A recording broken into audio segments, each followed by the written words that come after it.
अथर्ववेद गंडमाला चिकित्सा 74-78 ऋषि अथर्वांगिरः देवता मंत्रोक्तः 4 जातवेदः।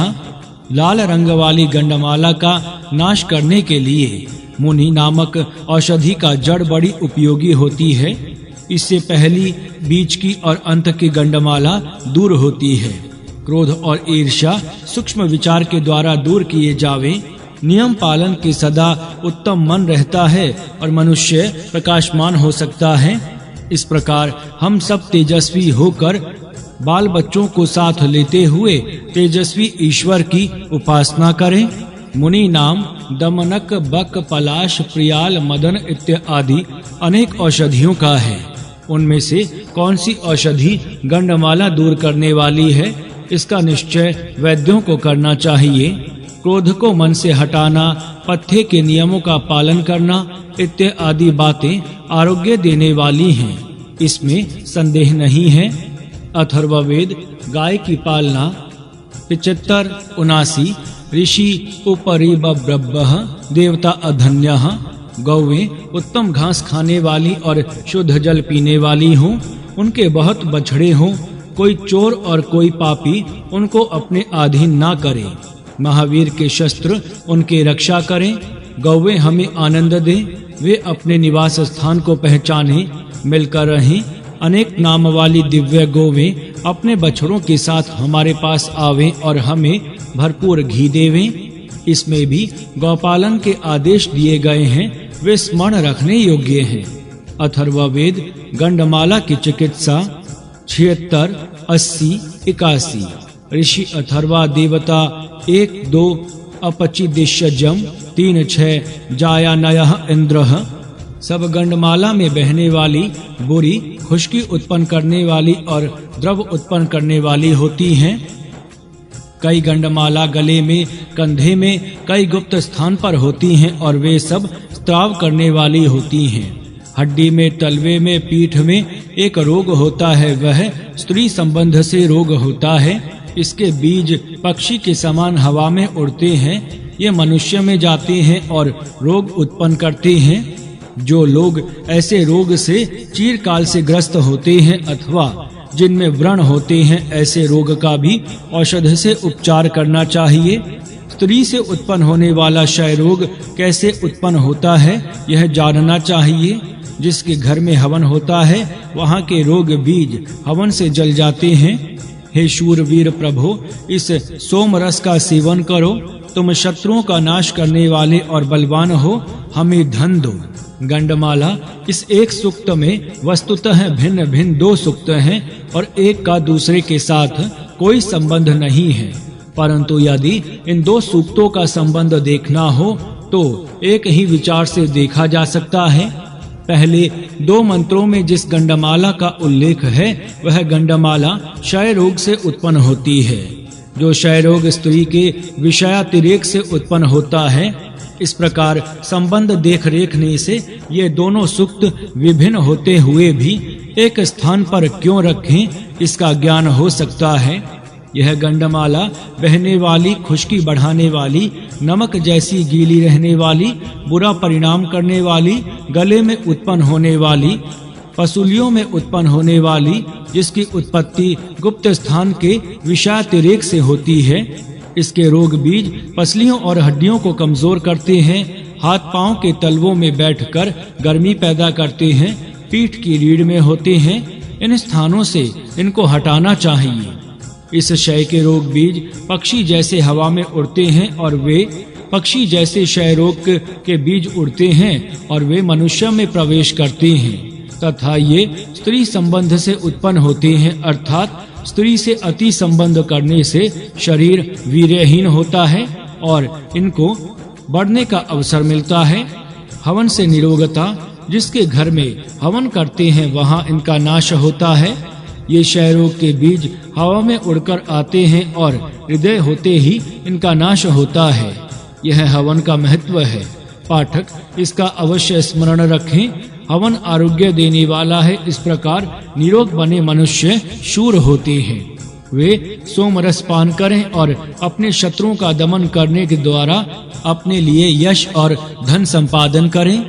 अथर्ववेद बंधन से मुक्ति 77-82 ऋषि अंगीरा देवता मरुतः शत्रु को ताप देने वाले वीर हमारे द्वारा दिए गए अन्न भाग को स्वीकार करके शत्रुओं का नाश कर हमारी रक्षा करें।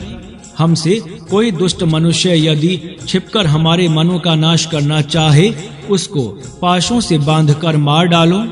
साल भर रहने वाले तेजस्वी अनुयायियों के साथ बड़े घरों में रहने वाले शत्रु को ताप देने वाले मानवीय वीर पाप से हमें बचावें। इसमें क्षत्रिय धर्म बताया गया है। क्षत्रिय शत्रु को ताप देने वाला शूरवीर हो, स्वजनों की रक्षा करे। अपने में यदि कोई दुष्ट मनुष्य निकल आवे तो उसको भी दंड देवे, सबको निर्भय बनावे और पाप से जनों को दूर करे। अथर्ववेद बंध मुक्तता 78-83 ऋषि अथर्वा देवता अग्नि ही पहला बीच का और निचला इस प्रकार तीनों बंधनों को मैं खोलकर तुझे मुक्त करता हूँ। इस प्रकार तू मुक्त होकर यहाँ आ। वीरता धारण कर दिव्य ज्ञान से युक्त हो, धन समर्पण कर, देवताओं में हवि अर्पण कर, इसी से तेरा यश बढ़ेगा। तीन बंधन तीन प्रकार के होते हैं। एक मन का बंधन, दूसरा बीच का अथवा वाणी का और तीसरा निचली देह का। इन तीन बंधनों से मनुष्य बंधा हुआ है अर्थात बद्ध है, इससे उसको मुक्त होना है। ये बंधन जब खोले जाते हैं तब वह मुक्त होता है, तब तक उसकी बद्ध स्थिति है, ऐसा कहते हैं। बंधन से छूटने के लिए छत्र अर्थात पुरुषार्थ करने का सामर्थ्य अवश्य होना चाहिए। इसके बिना कोई मनुष्य बंधन मुक्त होने का यत्न भी नहीं कर सकता। इसके पश्चात उसको ज्ञान देना चाहिए। ज्ञान के बिना बंधन से मुक्ति प्राप्त नहीं हो सकती। ज्ञान का अर्थ बंध मुक्त होने का उपाय जानना है। पुरुषार्थ द्वारा धन आदि प्राप्त करना और उस प्राप्त धन का ईश्वर अर्पण बुद्धि से समर्पण करना, ये दो कार्य करना मनुष्य को योग्य है। इसी से मनुष्य के बंधन दूर होते हैं। विशेषकर अपने धन का समर्पण अर्थात त्याग, देवताओं को समर्पण करने से मनुष्य बंधन से मुक्त होता है। यह सूक्त थोड़ा सा अस्पष्ट है, तथापि उक्त प्रकार इसका विचार करने से इसका भाव समझ में आ सकता है। अथर्ववेद अमावस्या 79-84 ऋषि अथर्वा देवता अमावस्या सब देव जो भाग्य देते हैं वह हमें प्राप्त होवे और उससे हमारा यज्ञ पूर्ण होवे तथा हमें ऐसा धन प्राप्त होवे कि जिसके साथ वीर हों। मैं अमावस्या हूँ, अतः साध्य आदि सब देव तथा पुण्य कर्म करने वाले मनुष्य मेरे आश्रय से रहते हैं। अमावस्या सब धन देती है, पुष्टि बल और धन भी देती है, अतः इसके लिए हवन किया जावे। हे अमावस्या, तेरे से भिन्न दूसरा कोई भी नहीं है कि जो इस जगत को घेर कर बन सकता है।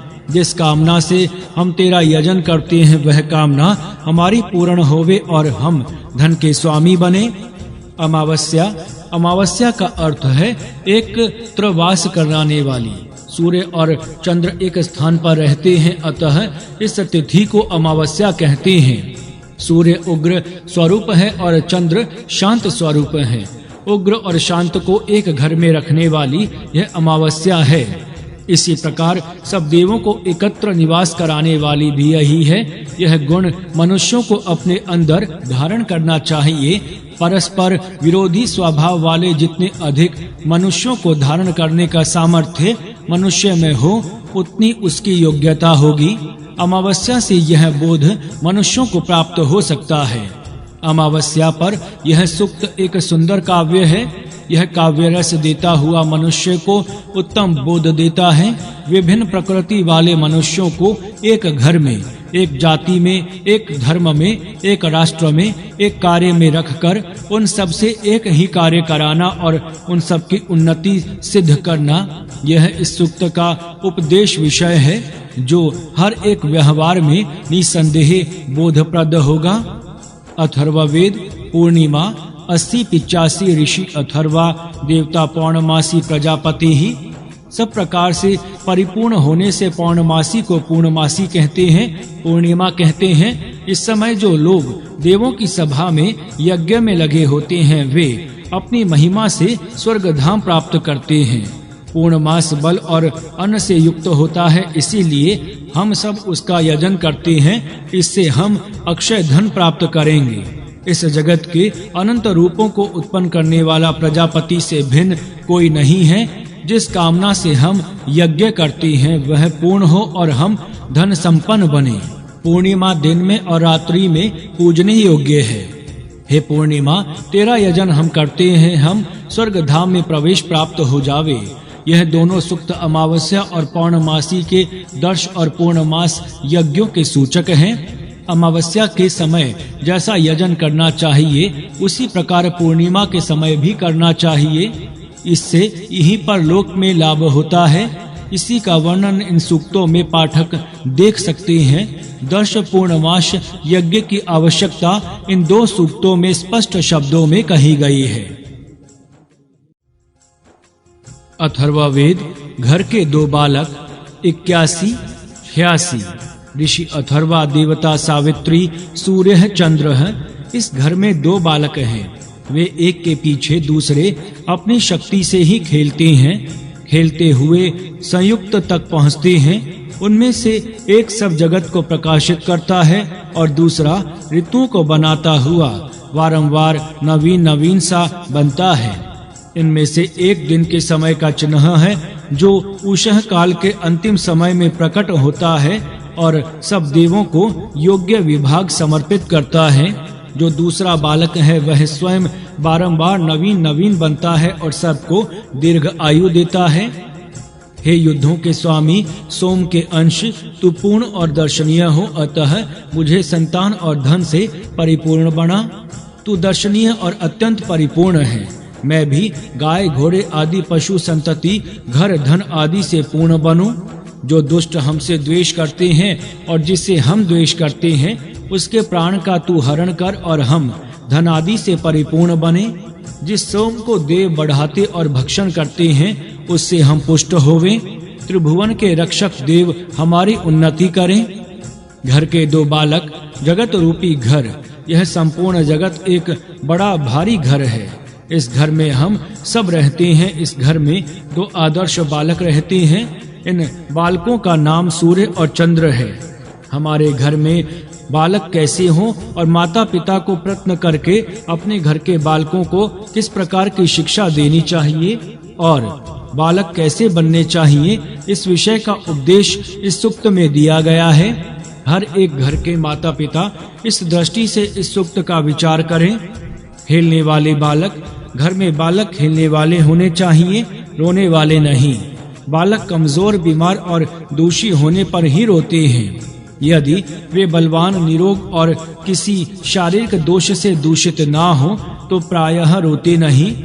माता पिताओं को उचित है कि वे गृहस्थाश्रम में ऐसा योग्य और नियमानुकूल व्यवहार करें कि जिससे सुदृढ़, रष्ट-पुष्ट, निरोग और आनंदी बालक उत्पन्न हों।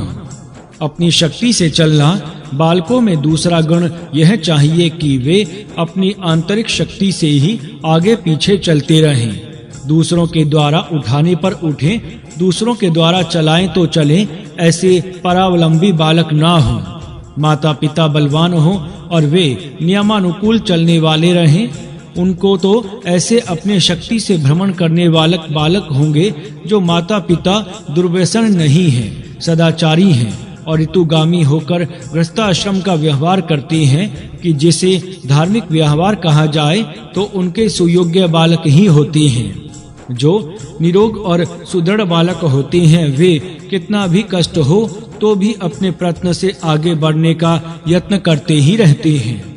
दिग्विजय, ये आगे बढ़कर विद्वान और पुरुषार्थी होकर समुद्र के चारों ओर के देश देशांतर में भ्रमण करते हैं, दिग्विजय करते हैं। अपने ही ग्राम में कूप मंडूक के समान बैठे नहीं रहते।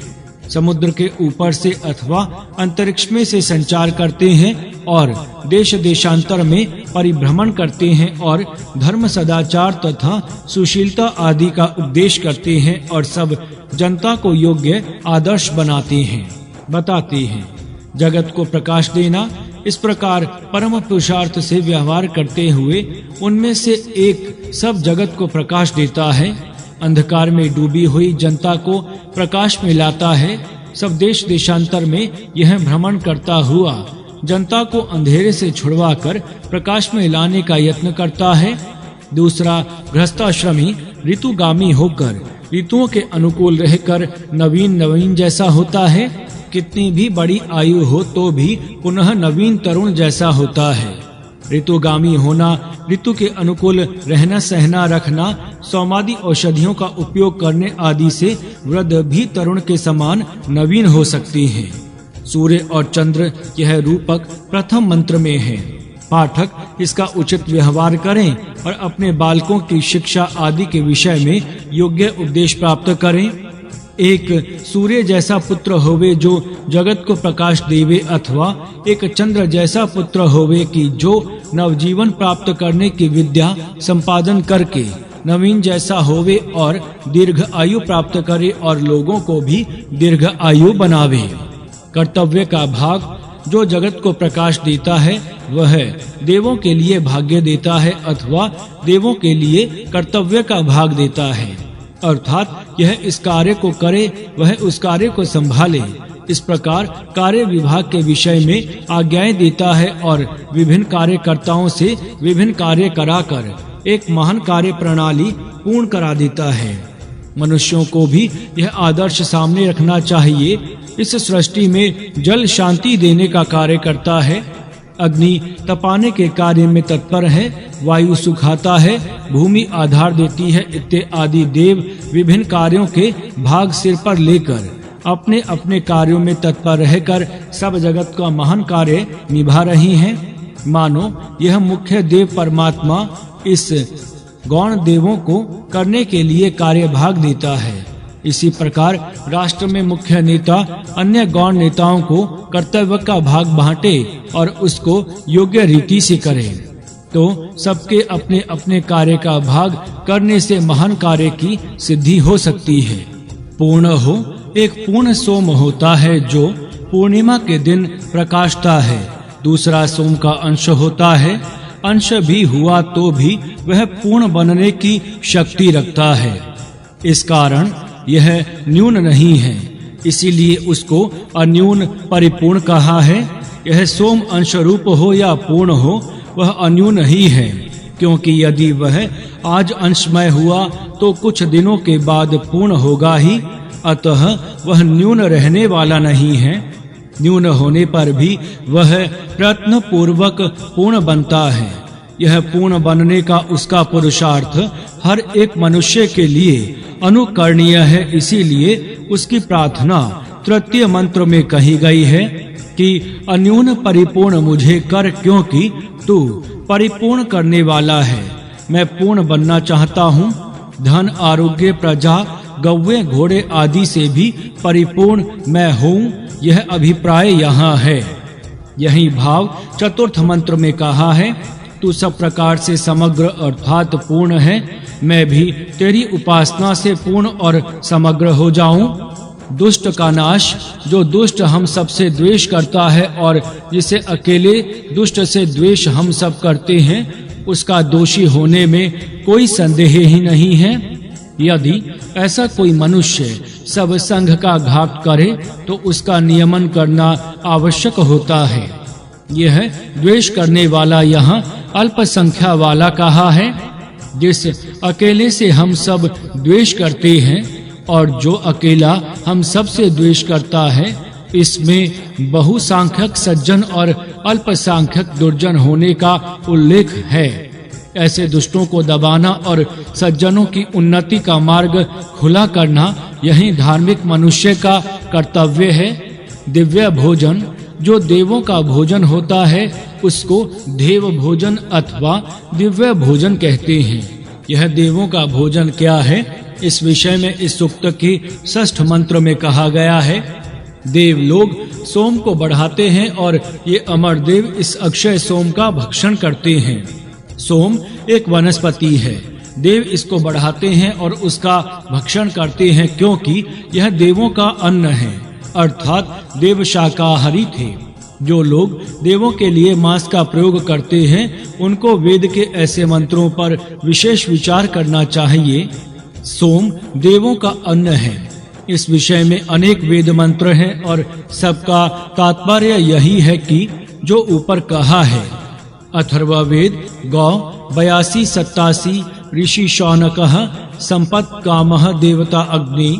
गौओं की उन्नति का विचार करो क्योंकि यही उत्तम प्रशंसा के योग्य कार्य है। घी की मीठी धाराएं विपुल हो अर्थात घर में घी विपुल हो।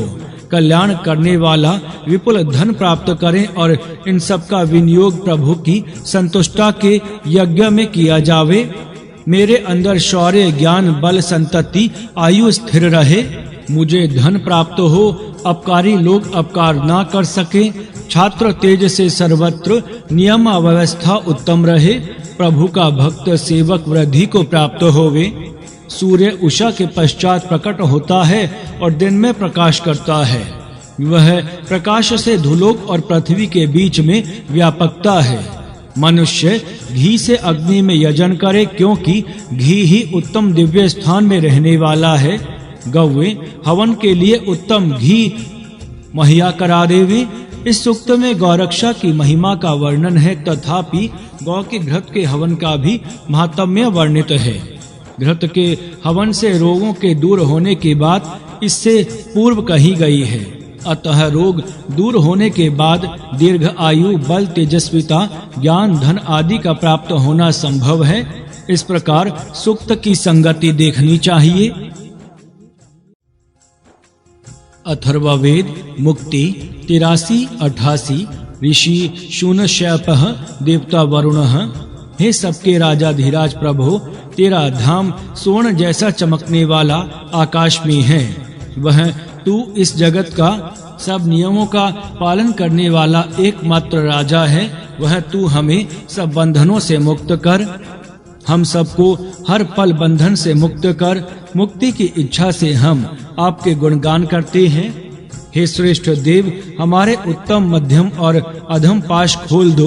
तेरे व्रत में रहते हुए हम सब निष्पाप होकर बंधन से मुक्त होने के लिए योग्य हों। हमारे सब पाश मुक्त कर, हमसे पाप दूर कर, जिससे हम पुण्य लोक को प्राप्त हों। मुक्ति तीनों पाशों से मूषित मनुष्य को मुक्ति चाहिए, परंतु वह मुक्ति बंधन की निवृत्ति होने के बिना नहीं हो सकती। उत्तम मध्यम और अधम व्रति के 3 बंधन मनुष्यों को बंधन में डालते हैं। सात्विक राजस और तामस व्रति के ये बंधन हैं जो मनुष्य को पराधीन कर रहे हैं। तमोव्रति के बंधन की अपेक्षा सात्विक बंधन बहुत अच्छा है, इसमें संदेह नहीं है, परंतु वह बंधन ही है। लोहे के श्रृंखला का बंधन जैसा बंधन है, उसी प्रकार सोने की श्रृंखला भी तो बंधन ही है। इसी प्रकार हीन मनोवृत्तियों के बंधन की अपेक्षा श्रेष्ठ मनोवृत्तियों का बंधन बेशक अच्छा है, परंतु चित्त वृत्तियों का निरोध करने की अपेक्षा से भी वह बंधन ही है। इसीलिए इस सूक्त में कहा है कि उत्तम मध्यम और अधम अर्थात सब वृत्तियों के पाश हमसे दूर कर। पाप से बचो। बंधन दूर होने के लिए मनुष्य को निष्पाप होना चाहिए। पाप वृत्ति के दूर करने के बिना बंधन का क्षय होना संभव नहीं है। जो पाप अंतःकरण में हो वह दूर होना चाहिए।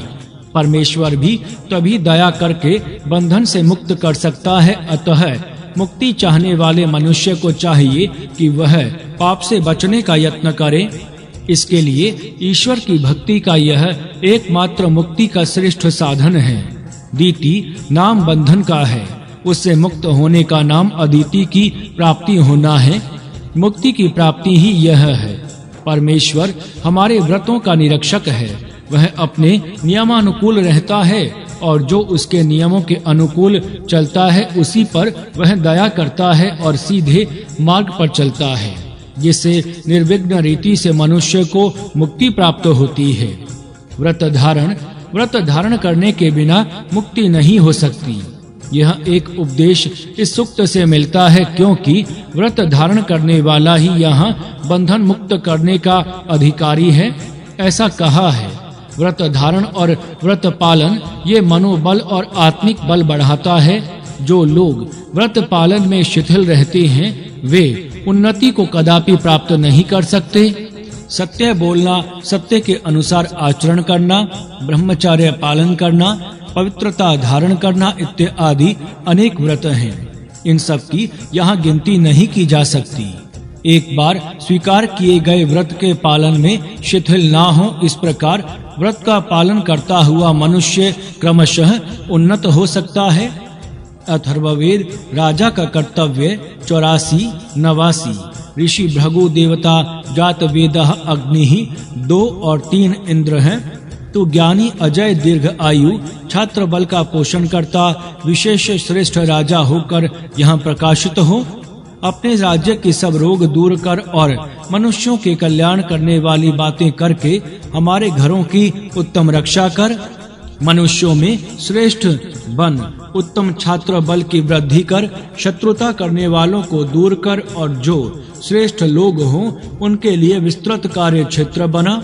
जिस प्रकार पहाड़ों पर रहने वाला व्याघ्र अपने शत्रु पर हमला करता है, उस प्रकार तू अपने दूर के शत्रु पर भी चढ़ाई कर। अपने शस्त्र तीक्ष्ण कर, शत्रु को मार दे और हिंसकों को दूर भगा दे। राजा का कर्तव्य राजा क्या करे, इस सूक्त में अग्नि और इंद्र के मिश से राजा का कार्य बताया गया है। राजा अपने कार्य में क्या करे सो देखिए। पहला जात वेदः अर्थात ज्ञान प्राप्त करे, अपने राष्ट्र में ज्ञान का प्रसार करे। दूसरा अनाधस्य है, राजा ऐसा सामर्थ्यवान बने कि वह शत्रु का कैसा भी हमला हो पराजित ना हो सके। तीसरा विराट, विशेष प्रकार का श्रेष्ठ राजा बने। चौथा छत्रभृत, क्षत्रियों का और छात्र गुणों का भरण पोषण और संवर्धन करे।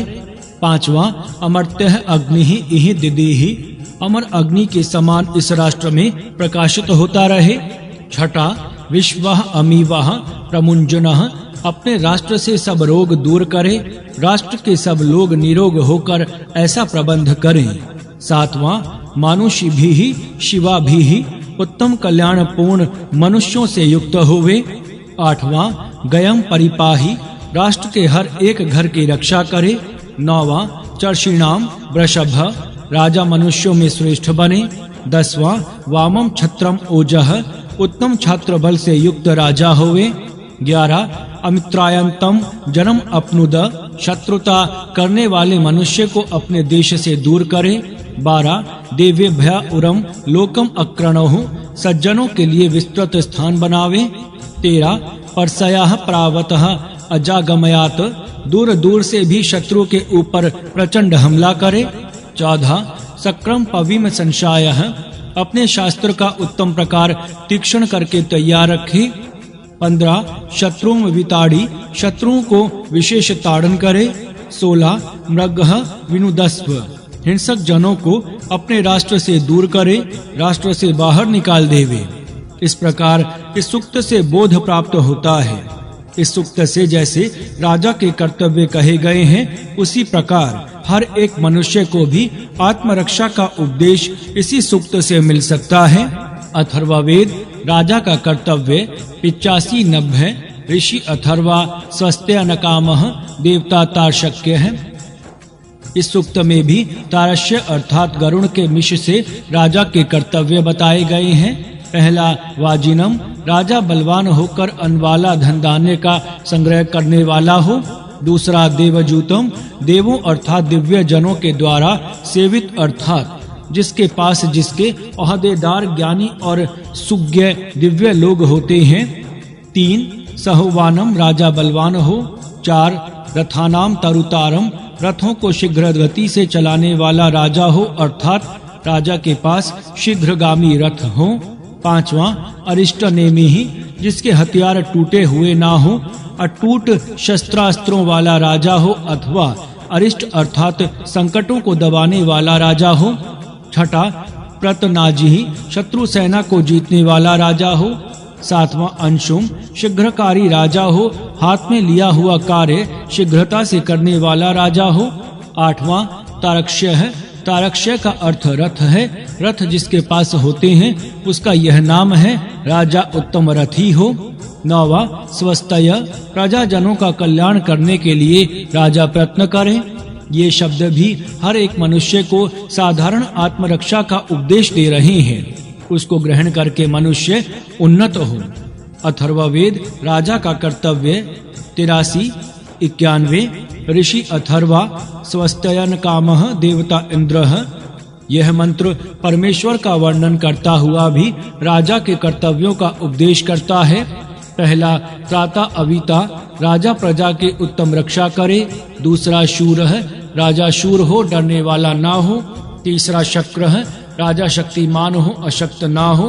चौथा मघवान है, राजा अपने पास धन संग्रह करे, राजा कभी धनहीन ना बने। पांचवा स्वस्ति कृणोतु, राजा का प्रजा कल्याण करे। और इस प्रकार राज प्रकरण में इस मंत्र से बोध प्राप्त होता है। अथर्ववेद व्यापक देव। 87 92 ऋषि अथर्वा देवता रुद्र है। जो वाणी का प्रवर्तक देव अग्नि में जो जलों के अंदर जो औषधि और वनस्पतियों में प्रविष्ट हुआ है, जो इन सब भुवनों को सामर्थ्य युक्त बनाता है, उस अग्नि समान तेजस्वी वाणी के प्रवर्तक देव को नमस्कार है। रुत अर्थात वाणी की वा शब्द, इसका जो प्रवर्तक आत्मा है वह सब स्थिर चर पदार्थों में व्याप्त है। वह जल, अग्नि, औषधि, वनस्पति सब भुवन आदि में है। वही सबका रचयिता है। उस तेजस्वी आत्मदेव को मेरा नमस्कार है। सर्पविष 88 93 ऋषि ही गरुत्मान देवता तक्षक है। सर्पविष मनुष्य आदि प्राणी मात्र का शत्रु है, अतः उसको मनुष्यों से दूर रखना चाहिए। विष का उपचार विष से ही होता है। सांप यदि काट ले तो यदि वह मनुष्य भी उसी सांप को काट ले तो वह मनुष्य बच सकता है, परंतु मनुष्य में इतना धैर्य चाहिए। इससे विष के साथ विष मिल जाता है, अर्थात सांप के विष के साथ मनुष्य के शरीर में उसका विष मिल जाता है और वह मनुष्य बच जाता है। इस विषय में अधिक खोज करना चाहिए और निश्चय करना चाहिए यह बात कहाँ तक सत्य है। अथर्ववेद वृष्टि जल 79 94 ऋषि सिंधु द्वीपः देवता अग्नि। आकाश से आने वाला वृष्टि जल मैं संग्रहित करता हूँ, उसमें औषधि रस मिलाता हूँ। इसके प्रयोग से मैं तेजस्वी बनूंगा। इस प्रयोग से मैं तपा हुआ दुग्ध पीता हूँ। इससे मुझे तेजस्विता, दीर्घ आयु और उत्तम संतान होगी। यह देवों और ऋषियों का मार्ग बताया गया है। उक्त प्रयोग से शरीर के मल दूर होंगे और मन की पापा वासना भी दूर होगी। शाप देना आदि भाव भी हटेंगे और मनुष्य निर्दोष और शुद्ध बनेगा। जो लोग बड़े हैं, जो तेजस्वी हैं और जो वीर हैं, उनको देखकर इतर लोग भी बड़े तेजस्वी और शूर बने। वृष्टि जल दीर्घ आयु बनने का उपाय। इस सूक्त में दीर्घ आयु, तेजस्वी और सुप्रजावान होने का उपाय बताया गया है। उक्त लाभ प्राप्त करने के लिए निर्दोष बनना चाहिए। मनुष्य में शरीर के कुछ दोष होते हैं और मन बुद्धि के भी कुछ दोष होते हैं। ये दोष इस प्रकार इस सूक्त में वर्णन किए गए हैं। पहला, दूसरे का घात करना, कपट प्रयोग करना। दूसरा, असत्य भाषण करना। तीसरा, निडरता से गालियां देना। चौथा, इत्यादि जो मन के हीन भाव हैं और शारीरिक दोष हैं, इनको दूर करना चाहिए। इनमें कुछ दोष मन के हैं, कुछ वाणी के हैं, कुछ शरीर के हैं और कुछ अन्य प्रकार के हैं। ये सब दूर होने चाहिए, तब मनुष्य को दीर्घ आयु, तेजस्विता और उत्तम संतति प्राप्त होगी। दूसरे से द्रोह करना और गालियां देना आदि जो क्रोध के दोष हैं, वे बहुत खराब हैं।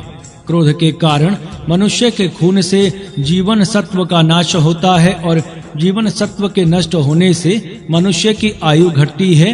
वीर्य दूषित होने से संतति कमजोर होती है और अनेक प्रकार की हानि होती है। अतः ये दोष दूर होने चाहिए। मनुष्य का यकृत बिगड़ने से मनुष्य क्रोधी, द्रोही, अविचारी, असत्य भाषणी आदि होता है। इस कारण अन्य दोष भी होते हैं।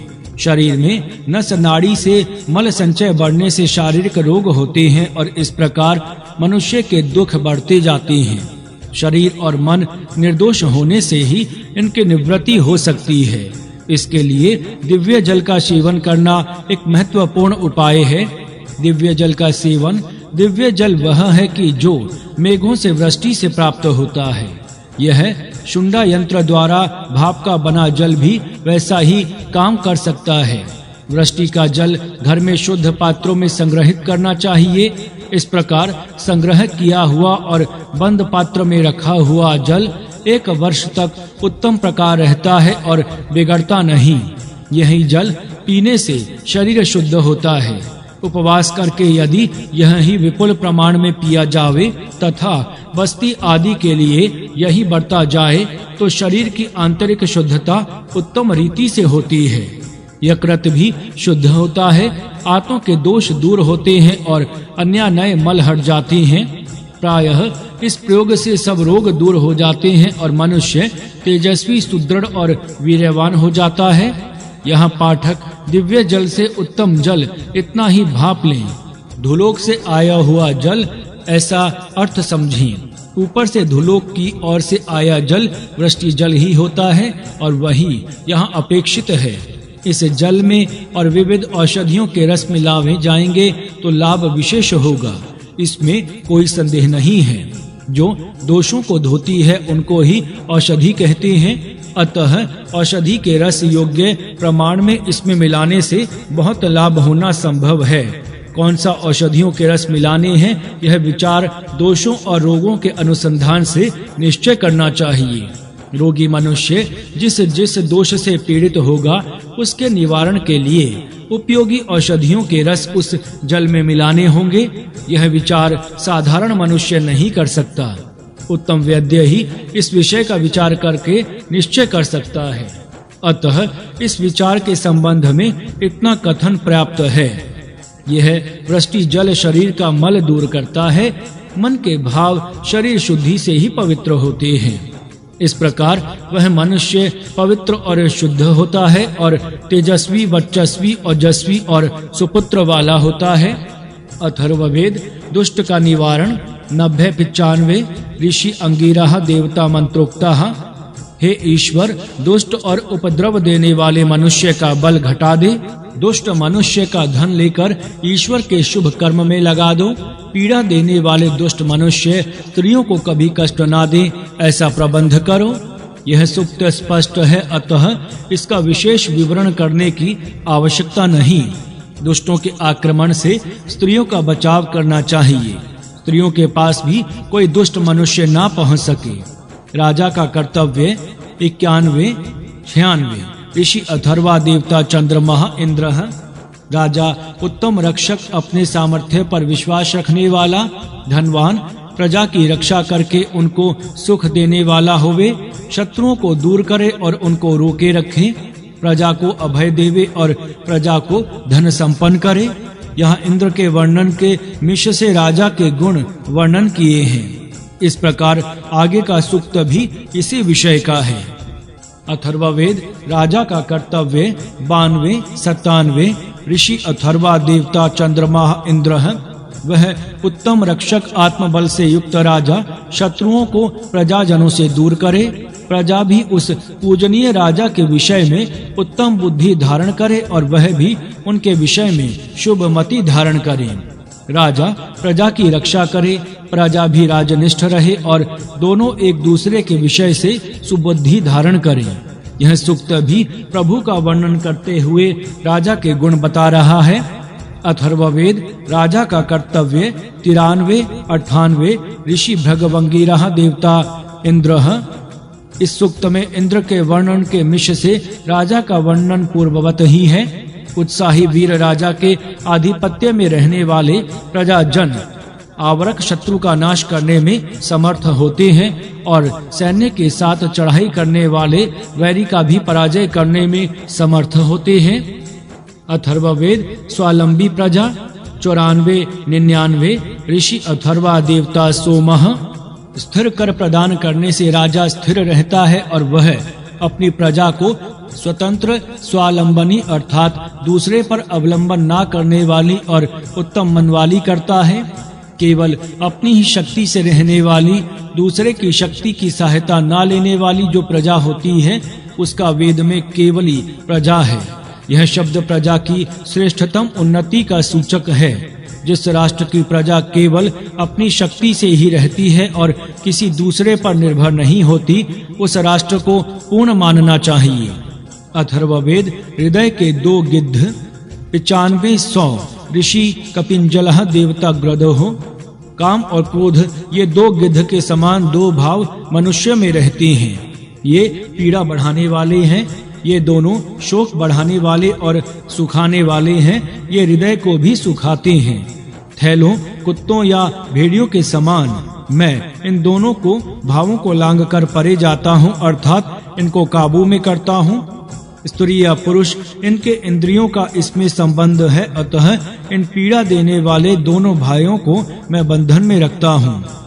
स्त्री पुरुष विषय का काम और क्रोध ये मनुष्य के अंतःकरण को सुखाने वाले, पीड़ा और कष्ट देने वाले हैं। ये गिद्ध के समान मनुष्य के अंतःकरण पर हमला करते हैं, अतः इनको बंधन में प्रतिबंध रखना चाहिए, अर्थात इन वृत्तियों का संयम करना चाहिए। संयम करने से ही मनुष्य सुखी होता है। अथर्ववेद दोनों मूत्राशय 96,101 ऋषि कपिंजलः देवता वयः। शरीर में दोनों और 2 मूत्राशय हैं, वे सुदृढ़ स्थान पर हैं। उनको उत्तम अवस्था में रखने से शरीर का स्वास्थ्य ठीक रहता है।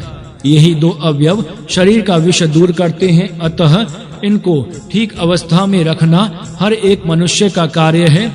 इंद्रिय संयम से ही ये दोनों ठीक अवस्था में रहते हैं और अपना कार्य करने में समर्थ होते हैं। अथर्ववेद यज्ञ है 97,102 ऋषि अथर्वा देवता इंद्राग्नि। हे ज्ञानी होता गण, तुम्हारा वर्ण मैंने इस यज्ञ में किया है। यह यज्ञ उत्तम विधि पूर्वक करो, स्थिर चित्त से रहो और शांति से यज्ञ समाप्त करो। हे देव, हमें गव्य दो, ज्ञानियों की संगति दो, हमारा सब प्रकार हित करो। जो हितकारी ज्ञान है वह मुझे दो। सब सज्जनों का मन मेरे विषय में उत्तम होवे। अग्नि इस यज्ञ में सब देवों को लाता और वापस पहुंचाता है। सब देव यहाँ आवे, अन्न खावें, सोमरस पिए और हमें धन देवें। हे देवों, यह यज्ञ मानो तुम्हारा घर ही है। इस सोमाभिषव में आओ, साथ धन लेते आओ। वह धन हमें अर्पण करो और यह यज्ञ समाप्ति के बाद स्वर्ग में अपने स्थान में जाओ। यज्ञ स्थान में और यजमान के पास ही होता है। स्वार्थ का त्याग करना ही यज्ञ है। सूक्त और मंत्र कथन पूर्वक जो यज्ञ होता है वही वीर्यवान होता है।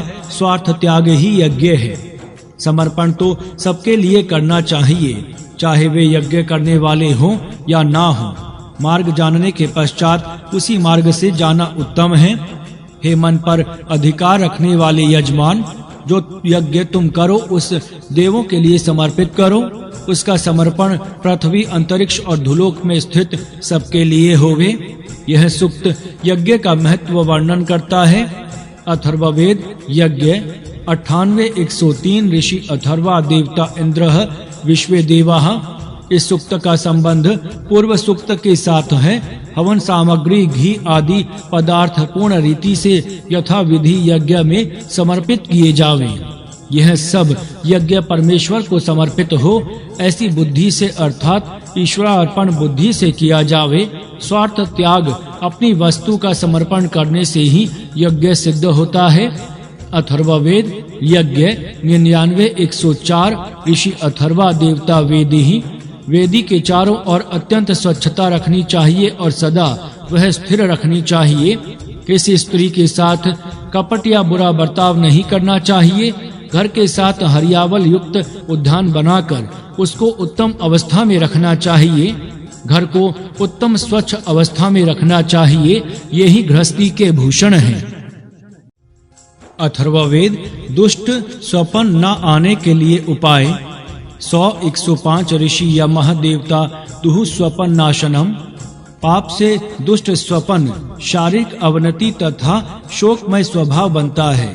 पाप शारीरिक, इंद्रिय विषयक, मानसिक, वाचिक और बौद्धिक मलों से होता है, अथवा पाप से इनमें मल संचय होता है। अतः पूर्वोक्त प्रकार इन स्थानों के मल दूर करने चाहिए, जिससे पाप कर्म होने से दुष्ट स्वप्नों का आना दूर होगा। शरीर आदि की शुद्धि करने के उपाय इससे पूर्व कहे गए हैं। अपने और पाप के बीच में अर्थात ज्ञान कीवा परमेश्वर का भजन रखना चाहिए। इससे निसंदेह पाप दूर होगा। मन की शांति प्राप्त होकर बुरे स्वप्न कदापि नहीं आवेंगे। अथर्ववेद दुष्ट स्वप्न न आने के लिए उपाय 101-106 ऋषि यम देवता स्वप्न नाशनम।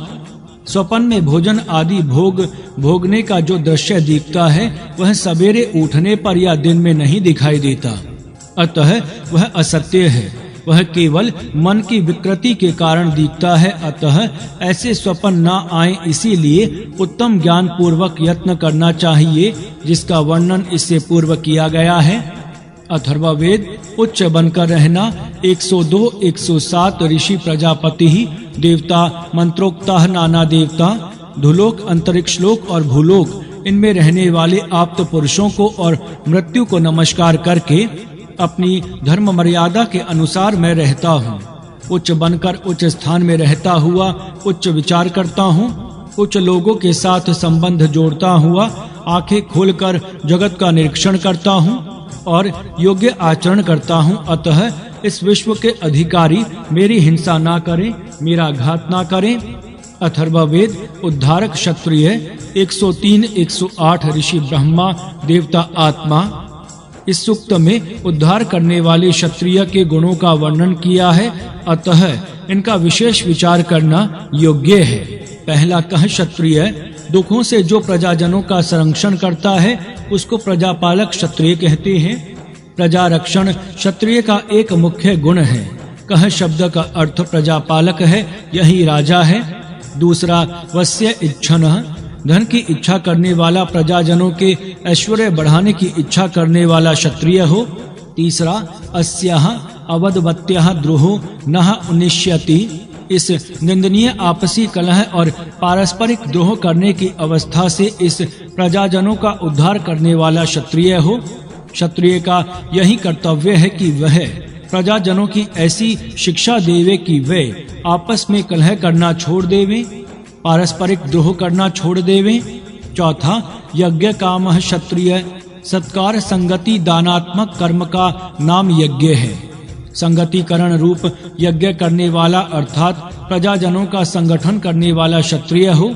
क्षत्रिय कभी प्रजा में फूट ना करे और कभी आपस के द्रोह के भाव को ना बढ़ावे। पांचवा पूर्ति कामः क्षत्रिय, प्रजाजनों की सब प्रकार पूर्णता करने वाला राजा हो। प्रजाजनों में जो न्यूनता हो उसको पूर्ण करे और अपनी प्रजा में कभी अपूर्णता ना रहने दे। छठा दीर्घ आयु वनुते, प्रजाजनों को दीर्घ आयु प्राप्त हो ऐसा प्रबंध करने वाला राजा हो। राजा राज्य शासन का ऐसा प्रबंध करे कि जिससे प्रजा की आयु बढ़े और कभी ना घटे। अथर्ववेद गौ को समर्थ बनाना 104-109 ऋषि ब्रह्मा देवता आत्मा। यह सूक्त अभी तक स्पष्ट नहीं हुआ पर गौ का सामर्थ्य बढ़ाने का विषय इसी में है। गाय की दूध देने की शक्ति तथा अन्य शक्ति बढ़ाने का उपदेश इसमें है। प्रजा का पालक ज्ञानी के साथ मंत्रणा करता हुआ गाय को समर्थ करता है, यह आशय यहाँ दिखता है, परंतु सब मंत्र ठीक प्रकार समझ में नहीं आता है। अथर्ववेद दिव्य वचन 105-110 ऋषि अथर्वा देवता मंत्रोक्ता। सामान्य हीन अशिक्षित असभ्य मनुष्य जैसा हीन व्यवहार करते हैं उसको छोड़ना चाहिए। दिव्य उपदेश वचनों को, वेद वचनों को स्वीकार करना चाहिए और सब इंद्रियों के साथ उस उपदेश के श्रेष्ठ आदेश के अनुसार अपना आचरण करना चाहिए। उन्नति का यही मार्ग है। अथर्ववेद अमृतत्व की प्राप्ति 106-111 ऋषि अथर्वा देवता जात वेदा वरुणश्चः। यह उत्तम प्रार्थना है, हे प्रभु, हम जो आचरण करते हैं उसमें यदि कुछ हमारे नासमझी के कारण कुछ अशुद्धि हो जावे तो उस अपराध की क्षमा हो और हमें शुभ मार्ग से अमृतत्व की प्राप्ति हो। यह उत्तम प्रार्थना है और हर एक मनुष्य को प्रतिदिन करनी चाहिए। अथर्ववेद अमृतत्व की प्राप्ति 107-112 ऋषि भृगु देवता सूर्य आपहच्चः। सूर्य अपने किरणों से पृथ्वी के ऊपर के जल की वाष्प बनाकर ऊपर ले जाता है और उससे मेघ बनाता है। पश्चात उसी की किरणों से उन मेघों से वृष्टि होती है और भूमि पर जल प्रवाह बहने लगते हैं।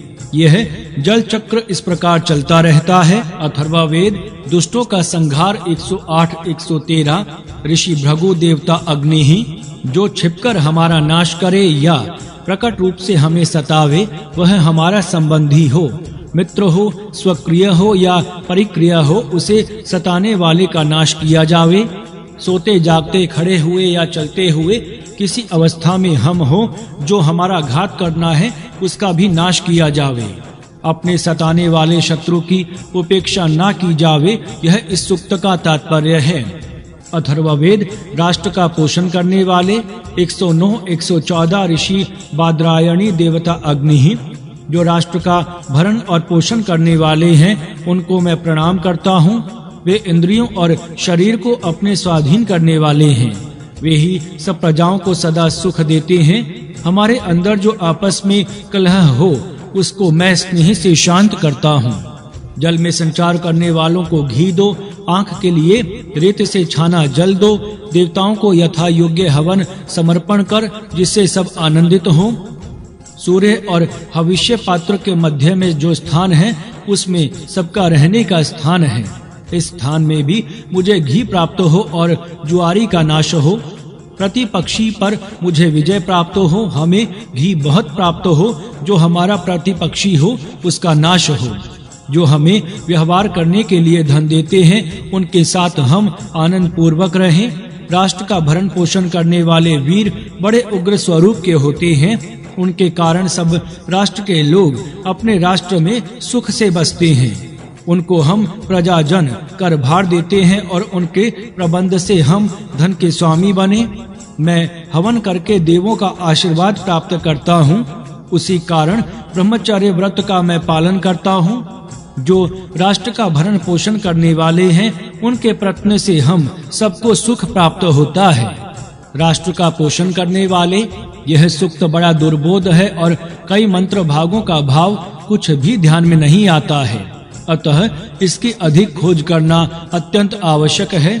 बड़ा प्रयत्न करने पर भी इस समय इसकी संगति नहीं लग सकी। तथापि इस सूक्त पर जो विचार सूझे हैं, वे नीचे दिए गए हैं, जो खोज करने वालों के कुछ सहायक बनेंगे।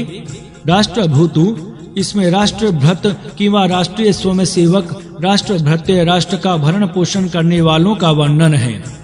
राष्ट्र का भरण पोषण करने वाले राष्ट्रभृत कहलाते हैं। इनका नाम स्वसंव है। उत्तम रीति से दूसरों का निवास होने के लिए जो प्रयत्न करते हैं, उनका यह नाम है। उग्र स्वरूप वाले होते हैं, जिनका स्वरूप उग्र अर्थात वीरता युक्त होता है। इनको अक्ष भी कहते हैं, अर्थात ये राष्ट्र के आंख होते हैं। इनके आंख से मानो राष्ट्र देखता है। अक्ष का दूसरा अर्थ गाड़ी के दोनों चक्रों के मध्य में रहने वाली दंडी भी होता है। मानो ये राष्ट्रभृत्य राष्ट्र चक्र का मध्य दंड ही है। इन्हीं के ऊपर राष्ट्र का चक्र घूमता है। अक्ष शब्द के अन्य अर्थ आत्मा, ज्ञान, नियम, आधार सूत्र हैं। पाठक विचार करेंगे तो उनको निश्चय होगा कि ये अर्थ भी इनके विषय में सार्थ हो सकते हैं। इनको लोग अन्न आदि दें, उनको राज्य व्यवस्था के लिए कर भार दें और उनके इंतजाम में रहकर हम सब प्रजा जन धन धान्य के स्वामी होंगे। प्रजा राज प्रबंध के लिए कर देवे और राष्ट्र सेवक राष्ट्र का ऐसा उत्तम इंतजाम करे कि जिस प्रबंध में रहकर राष्ट्र के लोग धन धान्य संपन्न हो। उग्र वीर राष्ट्र का भरण पोषण करने वाले हैं। किंवा ये भूरे रंग वाले या गन्नमी रंग वाले हैं। इनको यह नमस्कार हम करते हैं, क्योंकि इनके कारण हमें ऐसी विकट अवस्था में भी सुख होता है। जो इन राष्ट्र के आधारभूत वीरों में अपने शरीर को स्वाधीन करने वाला है, वही विशेष प्रभावशाली है और वही सबसे अधिक योग्य है। आपसी झगड़े दूर करने का उपाय। आपस के झगड़ों का नाम कली है। यह कली सर्वथा नाश करने वाला है। आपस के कलहों से एक का दूसरे के साथ संघर्षण होता है। इस घर्षण से जो अग्नि उत्पन्न होती है, वही दोनों को जलाती है। इन दोनों के मध्य में कुछ तेल या घी डाल देने से संघर्षण कम होता है। यंत्र में 2 चक्रों का जहाँ संघर्षण होता है वहाँ वे दोनों तपते हैं। वहाँ तेल छोड़ते हैं तो उनका संघर्षण कम होता है और वे तपते नहीं। कली को दूर करने का भी यही उपाय है। घी से आपसी कलह दूर करने की शिक्षा मिलती है। यंत्र चक्रों का संघर्षण जैसा घी से कम होता है, उसी प्रकार 2 मनुष्यों या 2 समाजों का झगड़ा भी पारस्परिक स्नेह के बर्ताव से कम हो सकता है। अतः स्नेह संघर्षण कम करने वाला है। यह स्नेह बढ़ाने से आपस का झगड़ा दूर होता है। आपस का झगड़ा दूर करने का यह अद्वितीय उपाय है। इससे जैसा वैयक्तिक लाभ हो सकता है, उसी प्रकार सामाजिक और राष्ट्रीय शांति का भी लाभ हो सकता है। द्वितीय मंत्र में समझना कठिन है। अप्सरस शब्द का एक अर्थ प्रसिद्ध है, उससे भिन्न दूसरा अर्थ जल में संचार करने वाले किंवा अपस नाम कर्म का है। कर्म के साथ जो संचार करते हैं वे अपरस कहे जाएंगे। ये कर्मचारी एक स्थान पर रहना पसंद करते हैं। कर्मचारियों के लिए एक सुयोग्य स्थान हो, ऐसे स्थान होने से उनको आनंद हो सकता है। इन सबको घी विपुल मिलना चाहिए और उसी प्रमाण से अन्य खान पान पदार्थ भी मिलने चाहिए। अर्थात कर्मचारियों की अवस्था उत्तम रहनी चाहिए।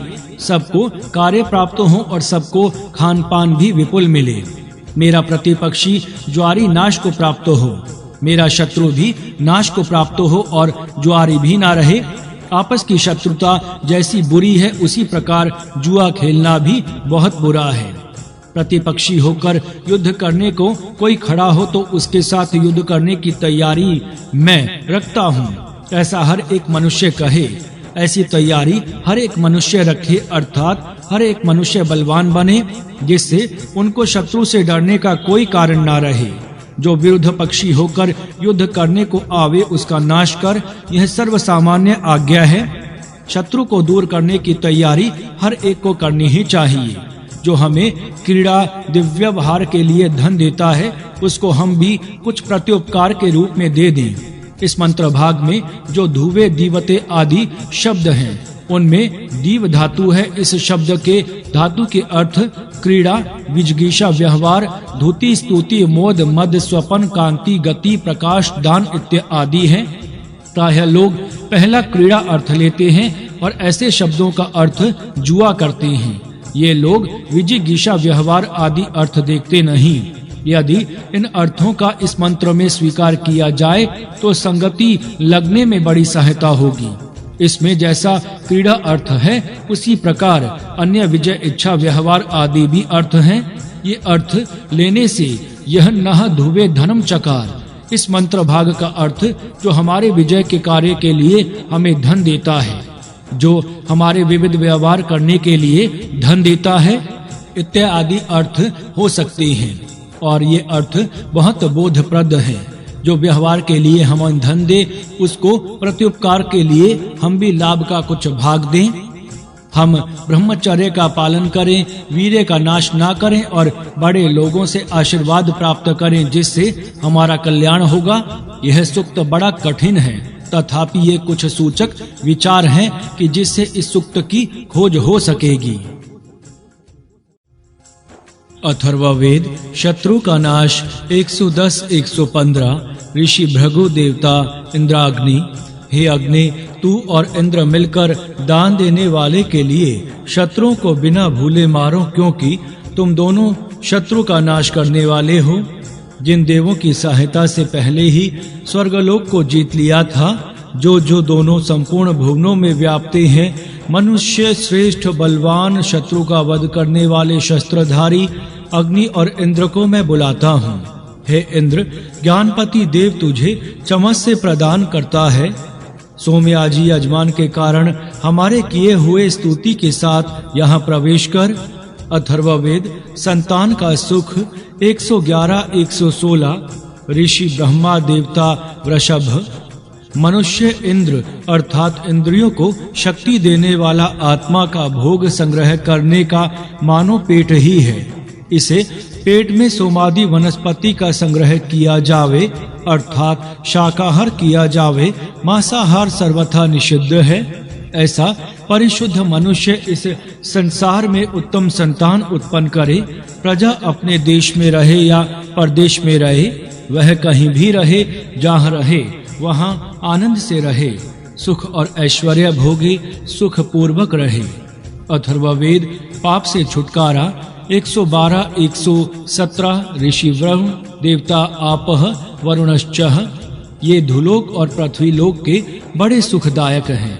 यहाँ बहने वाली 7 नदियाँ हमें पाप से और सब प्रकार के वाचिक शारीरिक दोषों से बचावे। आध्यात्मिक पक्ष में 7 प्रवाह, पंच ज्ञानेंद्रियां और मन बुद्धि ये हैं। आत्मा से ये 7 नदियां इस प्रकार बहती हैं। ये 7 प्रकार के प्रवाह हमें सब पापों से बचावें और पाप मुक्त करें। निसंदेह ये नदियां पाप से बचाने वाली हैं। अथर्ववेद तृष्णा का विष 113 118 ऋषि भार्गवः देवता तृष्टिका। तृष्णा लोभव्रती बड़ी विषयमयी मनोव्रती है, वह सबको काटती है। यह सब बल वालों को द्वेष करती है। यह एक प्रकार की विषमयी मनोव्रती है, अतः इसको घेरकर दबाव में रखना योग्य है। यह व्रति कभी मनुष्य पर सवार ना हो, परंतु मनुष्य के अधीन में रहे। अथर्ववेद दुष्टों का नाश 114 119 ऋषि भार्गवः देवता अग्नि सोमो। तेरी छाती से मैं बल प्राप्त करता हूँ, मैं तेरे हृदय से बल लेता हूँ, तेरे मुख के पास से तेरा सब तेज मैं प्राप्त करता हूँ। यहाँ से न्याधियाँ दूर हो जावें, दुख दूर हो जावें, अकीर्तियाँ भी दूर हो जावें। अग्नि राक्षसनियों का वध करे और सोम दुराचारिणियों का नाश करे। अपनी छाती, हृदय, मुख आदि सब अवयवों का बल बढ़ाना चाहिए और व्याधियां, आपत्तियां, पीड़ाएं और अकीर्तियां दूर करना चाहिए तथा दुराचारिणी स्त्रियों को भी दूर करना चाहिए। अथर्ववेद पापी लक्षणों को दूर करना 115 120 ऋषि अथर्वांगिरः देवता सविता जातवेदः। जिस प्रकार के ऐश्वर्य से पाप होता है, उस प्रकार का ऐश्वर्य मेरे पास ना रहे, वह तो बहुत बुरा है। अतः वह हमारे शत्रु के पास जाकर स्थिर होवे। जो गिराने वाला ऐश्वर्य मेरे पास आ गया है, वह मुझसे दूर होवे और हमें शुभ ऐश्वर्य प्राप्त होवे। मनुष्य को जन्म के साथ 101 शक्तियां प्राप्त होती हैं। उनमें कई पापमय हैं और कई पुण्य युक्त हैं। पापी हमसे दूर हों और शुभ हमारे पास आ जाएं। मैं इनकी पृथक करता हूँ। जो पुण्य कारक हैं वे मेरे पास रहें और जो पापी हों वह मुझसे दूर चले जाएं। मनुष्य उत्पन्न होते ही उसके शरीर में से सैकड़ों शक्तियां स्वभावतः रहती हैं। उनमें कुछ बुरी हैं और कुछ अच्छी होती हैं। अच्छी शक्तियां अथवा वृत्तियां जो हों उनको अपने अंदर रखना और बढ़ाना चाहिए तथा जो बुरी वृत्तियां हों उनको दूर करना चाहिए। चराव भूमि में अनेकों गौएं बैठती हैं। उनमें कई श्वेत रंग की हैं और कई काले रंग की हैं। यह जैसा पहचाना जाता है उसी प्रकार अपनी शक्तियां और वृत्तियां पहचानना चाहिए और शुभ वृत्तियों की वृद्धि और अशुभहीन हानिकारक वृत्तियों का नाश करना चाहिए। लक्ष्मी का अर्थ है चिन्ह। अपने अंदर कौन से चिन्ह बुरे हैं और कौन सी अच्छी हैं, इसकी परीक्षा करना प्रत्येक मनुष्य का आवश्यक कर्तव्य है। मनुष्य के बर्ताव में ये चिन्ह दिखाई देते हैं। ये देखकर ऐसा व्यवहार करना चाहिए कि जिससे उसमें शुभ लक्षणों की वृद्धि हो और अशुभ लक्षण घट जाएं। इस प्रकार करने से मनुष्य की उन्नति होती है। अथर्ववेद ज्वर 116 121 ऋषि अथर्वांगिरः देवता चंद्रमा। इस सूक्त में 9 प्रकार के ज्वरों का वर्णन है। इनके लक्षण देखिए। पहला रूरः, जिस ज्वर में शरीर का दहा होता है, यह संभवतः पित्त ज्वर है। दूसरा च्यवनः, यह ज्वर आने पर शरीर को कांपने लगता है। यह ज्वर अति शीत लगकर आता है। 3 नौदनः, यह ज्वर आने पर मनुष्य पागल सा बनता है। मस्तिष्क पर इसका भयानक परिणाम होता है। 4 घृष्णुः, इससे मनुष्य भयभीत होते हैं। रोगी बड़ा बेचैन सा होता है। 5 शीतः, सर्दी से आने वाला यह ज्वर है। 6 पूर्व कर्तव्यन, शरीर की ज्वर पूर्व अवस्था को काट देने वाला यह ज्वर है, अर्थात इसके आने से शरीर के सब अवयव बिगड़ जाते हैं। 7 अन्यधुः, एक दिन छोड़कर आने वाला ज्वर। 8 उभयधुः, 2 दिन छोड़कर आने वाला ज्वर। 9 अव्रतः, जिसके आने का कोई नियम नहीं है। ये 9 प्रकार के ज्वर हैं। इनके शमन के उपाय इससे पूर्व बताए गए हैं। वेद में वृत्र के वर्णन से ज्वर चिकित्सा होती है, अर्थात जैसा वृष्टि होकर वृत्र नाश होता है, उसी प्रकार पसीना आने से इस ज्वर का नाश होता है। अतः पसीना आना इस ज्वर निवारण का उपाय है। अथर्ववेद शत्रु का निवारण 117-122 ऋषि अथर्वंगिरः देवता इंद्र। हे इंद्र, सुंदर मोर के पंखों के समान सुंदर पूंछ वाले घोड़ों के साथ यहाँ आइए। जैसे पक्षी को जाल में पकड़ते हैं, उस प्रकार तुम्हें कोई ना पकड़े। रेतीले स्थान पर से जैसे गुजरते हैं, वैसे उनका अतिक्रमण करिए। इंद्र, शत्रु का विदारण करने वाले वीर का यह नाम है। ऐसे वीर सुंदर घोड़ों पर अथवा ऐसे घोड़ों वालों के रथ पर सवार होकर स्थान स्थान में जाएं, उनको प्रतिबंध करने वाला कोई ना हो। यही दुष्टों को रोके और उनको दबाकर प्रतिबंध में रखे। अथर्ववेद विजय की प्रार्थना 118-123 ऋषि अथर्वंगिरः देवता चंद्रमा वरुणः देवः। युद्ध के लिए बाहर जाते समय वीर लोग अपने शरीर पर कवच धारण करें। इस प्रकार तैयार होकर वीर आनंद से शत्रु पर हमला करने के लिए चले और विजय प्राप्त करें। मन में निश्चय रखें कि सत पक्ष में रहकर लड़ने वाले वीर को सब देव सहायता करते हैं और उनके विजय से आनंदित भी होते हैं। जिनसे विजय के कारण देवों को आनंद होगा, ऐसे ही वीर अपने में बढ़ाने चाहिए। यहाँ अथर्ववेद में सप्तम कांड समाप्त होता है। अथर्ववेद का सुबोध भाष्य। अष्टम कांड दीर्घ आयु प्राप्त करने का उपाय। प्रथम, ऋषि ब्रह्मा देवता आयु। संपूर्ण जगत का नाश करने वाले एक ईश्वर को हम प्रणाम करते हैं। मनुष्य के प्राण इस शरीर में दीर्घ काल तक रहें। मनुष्य दीर्घ जीवन के साथ अमृतमय सूर्य प्रकाश में यथेच विचरता रहे। भग आदि सब देव इसकी उन्नति करने में इसकी सहायता करें। हे मनुष्य, इस शरीर में तेरा प्राण, आयुष्य, मन और जीवन स्थिर रहे। अनारोग्य रूपी दुर्गति के पाश से हम सब तुझे ऊपर उठाते हैं। हे मनुष्य, तू ऊपर चढ़, नीचे मत गिर। मृत्यु के पाशों से अपने आप को छुड़ा और दीर्घ आयु प्राप्त कर और इस मनुष्य लोक से तथा इस सूर्य के प्रकाश से अपने आप को दूर ना कर। वायु, जल और सूर्य तेरे लिए पवित्रता करें और तुझे शांति प्रदान करें। मृत्यु तेरे ऊपर दया करे, अर्थात तू दीर्घ आयु प्राप्त कर और शीघ्र मत मर। हे मनुष्य, तू ऊपर चढ़, कभी नीचे मत गिर। इसी कार्य के लिए तुझे जीवन और बल देते हैं। तेरा शरीर एक सुख देने वाला उत्तम रथ है। इससे अमरपन भी प्राप्त किया जा सकता है। इसमें रहता हुआ मनुष्य दीर्घ जीवन प्राप्त करता है और वह जब वृद्ध होता है तब उसको बहुत अनुभव प्राप्त होने के कारण वह दूसरों को योग्य उपदेश देने में समर्थ होता है। तेरा मन कुमार्ग में ना जावे और यदि गया तो वहाँ कभी ना स्थिर रहे। अन्य जीवों के विषय में जो तेरा कर्तव्य है उसमें तू प्रमाद ना करके शीघ्र मरकर अपने पितरों के पीछे शीघ्रता से मत जा। ये सब देवता तेरी रक्षा करें। गुजरे हुओं का शोक ना कर, उससे तो मनुष्य दूर चला जाता है। यहाँ कार्य क्षेत्र में आ, अंधकार छोड़ और प्रकाश में विचर। इस कार्य के लिए हम तेरा हाथ पकड़ते हैं। सबका नियमन करने वाले ईश्वर के दिन अर्थात प्रकाश और रात्रि अंधकार, ये दो मार्गदर्शक हैं। ये दोनों आशावत हैं, परंतु तेरे मार्ग की रक्षा करेंगे। अतः तू आगे बढ़, विलाप में समय ना गवा तथा विरुद्ध दिशा में अपना मन कदापि ना जाने दे।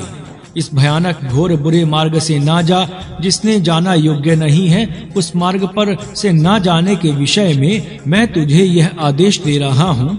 अर्थात तू इस अंधकार के मार्ग में कदापि ना जा, इससे जाने में आगे बड़ा भय है, अतः तू इस और रह। यदि इस मार्ग पर तू चला तो तेरे लिए यहाँ अभय होगा।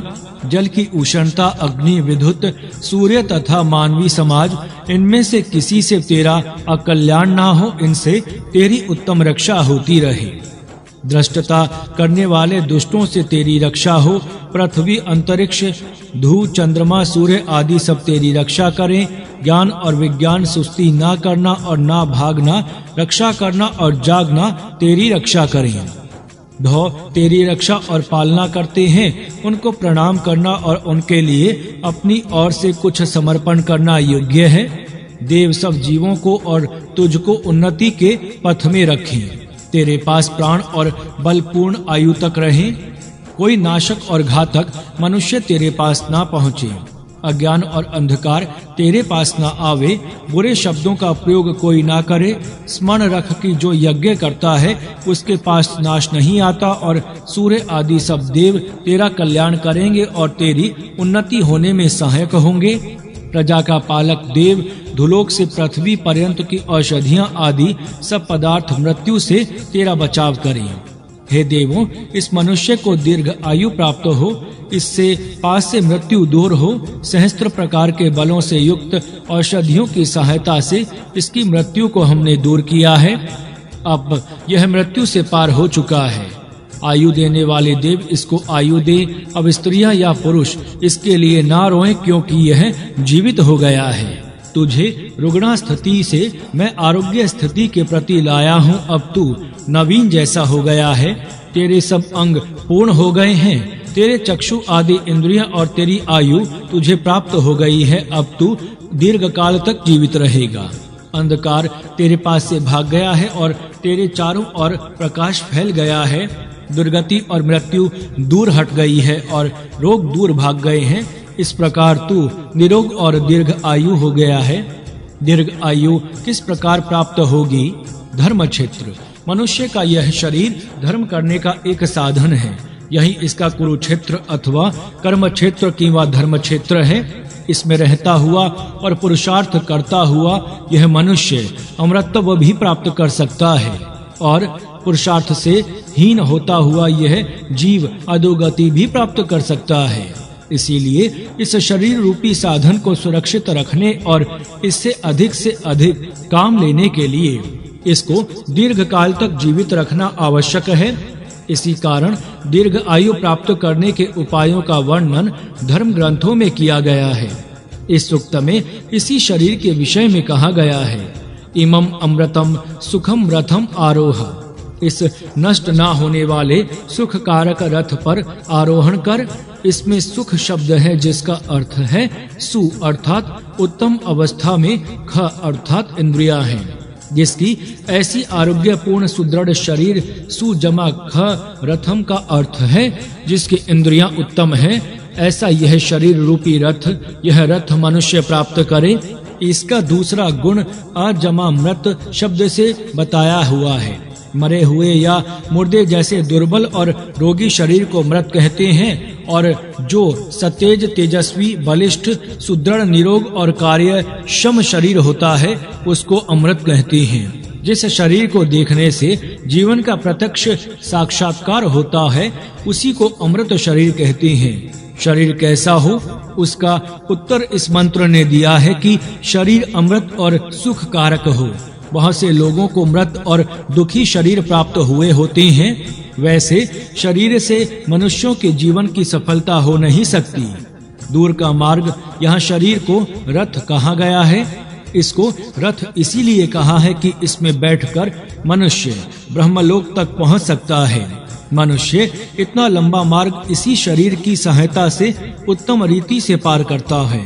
दूर ग्राम को जाने के लिए जिस प्रकार उत्तम अश्वरथ, जरूरथ, अग्निरथ, वायुरथ आदि विविध रथों से जाना पड़ता है, उसी प्रकार मुक्ति धाम तक पहुंचने के लिए इस शरीर रूपी रथ पर बैठकर उसके अश्वस्थानीय इंद्रियों को सुरक्षित करके धर्म पथ पर से जाना पड़ता है। इस विषय में उपनिषद में कहा गया है, आत्मा रथ का स्वामी है, शरीर उसका रथ है। बुद्धि उसका सारथी और मन लगाम है। इंद्रिय रूपी घोड़े इस रथ में जुड़े हुए हों जो विषयों के क्षेत्रों में संचार करते हैं। इंद्रियों से और मन से युक्त होने पर आत्मा भोक्ता कहा जाता है। जो विज्ञान से हीन और संयमित मन से युक्त है उसके अधीन इंद्रिय रूपी घोड़े नहीं रहते, अर्थात वे रथ के स्वामी को जिधर चाहे उधर फेंक देते हैं। परंतु जो विज्ञानवान और मन का संयम करने वाला होता है उसके अधीन उसकी संपूर्ण इंद्रियां रहती हैं। जो विज्ञान रहित असंयमी मन वाला और सदा अपवित्र होता है वह उस स्थान को प्राप्त नहीं होता और बारंबार संसार में आता है। परंतु जो विज्ञान संयमी और पवित्र होता है वह उस स्थान को प्राप्त करता है जहां से फिर नहीं आना पड़ता। विज्ञान जिसका सारथी है और मन रूपी लगाम जिसके स्वाधीन है वही मार्ग को पार करके परम स्थान को प्राप्त करता है। वही व्यापक देव का परम स्थान है। इसमें इस रथ का उत्तम वर्णन है। इसके घोड़े सारथी उत्तम शिक्षित घोड़े, अशिक्षित घोड़े, इसका जाने का मार्ग, कौन वहां जाता है और कौन नहीं पहुंच सकता, यह सब वर्णन इस स्थान पर है। यह रथ अमृत की प्राप्ति करने वाला है, इसीलिए इसको दीर्घ काल तक सुरक्षित रखना चाहिए और इसको निरोग भी रखना चाहिए। रोगी और अल्पजीवी होने से यह रथ निकम्मा हो जाता है और मनुष्य अपना ध्येय प्राप्त नहीं कर पाता। मनुष्य इस पर चढ़े लगाम को स्वाधीन रखे और ज्ञान विज्ञान द्वारा योग्य मार्ग से चले, अर्थात संयम से व्यवहार करे और अपनी उन्नति करे। यही भाव इस सूक्त द्वारा सूचित किया गया है। हे मनुष्य, तेरी गति उच्च हो, नीचे की ओर ना हो। मनुष्य को यह देह इसीलिए प्राप्त हुआ है कि वह ऊपर चढ़े और कभी ना गिरे। गिरना या चढ़ना इसके अधीन है। यदि यह चाहे तो उठ भी सकता है और यदि यह चाहे तो गिर भी सकता है। यही भाव अन्य शब्दों में इसी सबूत में प्रकट किया गया है। ज्योति की प्राप्ति, हे मनुष्य, इस मार्ग से आ, अंधकार के मार्ग को छोड़ और प्रकाश के मार्ग से ऊपर चढ़। यदि तुझे सहारा चाहिए तो हम तेरा हाथ पकड़कर तुझे सहायता देने को तैयार हैं। महापुरुष, साधु, संत, महात्मा, योगी, ऋषि उन्नति के पथ में सहायता देने के लिए सदा तैयार रहते हैं। उनकी सहायता लेने के लिए मनुष्य सदा तत्पर रहे। जो निष्ठा से उन्नति के पथ पर चढ़ना चाहता है उसको सहायता मिलती जाती है। उच्च श्रेणी के पुरुष उन्नत होने वालों की सहायता सदा बिना मांगे ही करते रहते हैं। इस विषय में आगे कहा है, इस और आ, यहाँ अशुभ विचार मन में धारण करके मत रहे। यह धर्म मार्ग पर आने का आदेश है। इससे भी विशेष महत्व का उपदेश यहाँ कहा है कि पराड़ मना महातिष्ठ। इसमें पराड़ मनः पर जमा अन जमा मनः, यह शब्द विशेष रीति से ध्यान में रखने योग्य है। इसका अर्थ पर शत्रु की अनुकूलता में जिसका मन हो गया है, शत्रु की ओर जिसका मन झुका हुआ है, अर्थात जो मन से शत्रु का हित चाहता है अथवा जो शत्रु के अनुकूल होकर केवल अपना व्यक्तिगत लाभ अथवा स्वार्थ पूर्ति करना चाहता है और अपनी जाति का अहित होता है या नहीं, यह भी नहीं देखता। इस प्रकार का हीन विचार वाला कोई ना हो। ऐसा मनुष्य तो शत्रु से भी अधिक घातक है। अतः कहाँ है, यहाँ विरोधियों के अधीन अपने मन को रखकर न रहे, अर्थात स्वीकियों के अनुकूल होकर ही यहाँ रहे। राष्ट्रीय और जातीय दृष्टि से भी इसका भाव मननीय है। जो इस प्रकार के हीन व्रति वाले लोग होते हैं, जो अपने स्वार्थ की पूर्ति के लिए अपने समाज और राष्ट्र का भी घात करके पाप करते हैं, वे दीर्घजीवी नहीं होते। इसीलिए कोई मनुष्य ऐसे स्वार्थ की व्रति धारण ना करे। मनुष्य सदा वीर व्रति वाला हो और अपना और समाज का हित साधे। शोक के आयुष्य नाश, शोक करना भी आयु को कम करना है। कई मनुष्य गुजरे हुए बुजुर्गों का नाम स्मरण कर करके शोक करने में दिन व्यतीत करते रहते हैं। उनकी यहाँ अवनति तो होती ही है, परंतु साथ साथ आयु भी क्षीण होती है। अतः इस सूक्त में कहा गया है, गुजरे हुए मनुष्य का स्मरण करके उनके लिए शोक ना कर, क्योंकि ये शोक अवनति की ओर ले जाते हैं। शोक करने से अपना मन निर्बल होता जाता है। जिसके लिए शोक किया जाता है वह तो मरा हुआ होता ही है, अतः उसको तो किसी प्रकार लाभ पहुंच नहीं सकता। परंतु जो जीवित रहते हैं उनका समय व्यर्थ जाता है और इसके अतिरिक्त उनका मन सदा उदास रहता है और उनकी विचार करने की और श्रेष्ठतम पुरुषार्थ करने की शक्ति कम हो जाती है। इस प्रकार सदा शोक में मग्न रहने वाला पुरुष इस लोक और परलोक के लिए निकम्मा हो जाता है। प्रश्न उठता है कि बूढ़े और बुजुर्ग के मरने पर शोक न करना ठीक है, परंतु जब नवजवान मर जाते हैं तब भी शोक करना योग्य है या नहीं? इसके उत्तर में वेद का कहना यह है कि बालों को अस्त व्यस्त करके सिर खोलकर छाती पीटकर बुरी तरह से रोने वाले लोग भी ना रोएं, क्योंकि मरण के पश्चात रोने पीटने से कोई लाभ नहीं हो सकता। दूसरी बात यह है कि इस वेद के उपदेश के अनुसार आचरण करने से मनुष्य की आयु दीर्घ होगी, अतः रोने पीटने का कोई कारण ही नहीं रहेगा। दीर्घ आयु प्राप्त करने का उपदेश इस स्थान पर है और उसके लिए एक उपाय यह है कि मन को शोकाकुल न करना। यह उपदेश सर्वसाधारण जनों के लिए भी बड़ा बोधप्रद है।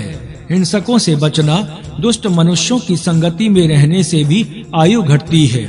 दुष्ट मनुष्य और दुष्ट प्राणी सदा दुष्टता करने के ताक में ही रहते हैं, अतः उनसे दूर रहने की आज्ञा वेद ने दी है। कच्चा मांस खाने वाला प्राणी या मनुष्य तेरी हिंसा ना करे।